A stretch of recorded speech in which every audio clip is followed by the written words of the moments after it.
of a grow box. What that is basically just a series of boards designed and constructed to hold a lot of dirt so you can plant a garden in it. My brother was building one, and I was contacted, basically asked, hey, can you do this? And I was like, yeah, sure. I was thinking it was probably going to just take 3 or 4 hours.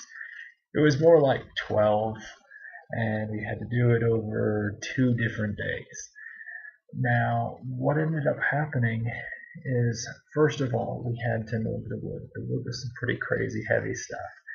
When we nailed into it, there was so much moisture from the stain that literally water started coming out of it as you're nailing into it. So this wood had a lot of excess water.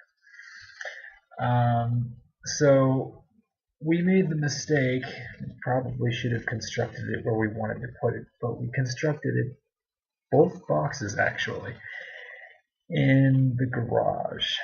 So we needed several planks about 2 feet, no, those were 4 feet long. And we needed one in each corner, so we made these into a rectangular shape. We also had 2 boards that were a foot wide, and those would be stacked on top. So basically there was 2 on each side and then 2 on the other side as well. So basically we create a large box with these prongs that would go down into the ground. It took, like I said, about 12 hours.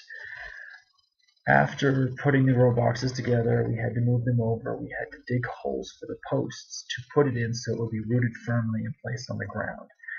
Then we had to make sure that the rocks underneath them were wedged up against the side so it would hold the dirt in. Then we dumped the dirt in there, and the first one went pretty well without a hitch, but it was a lot more work than expected. The next one, on the other hand, had to be put in a place where there wasn't enough room. There was a bush there, so we had to take the bush out, wedging shovels underneath the thing so we could do everything we could to get it out. And that took a lot of work. We were supposed to transplant the plant, but my brother, let's just say I don't think it lived. I really don't. But all in all, it was a good experience, and now he can grow a garden in his backyard. 2 of them.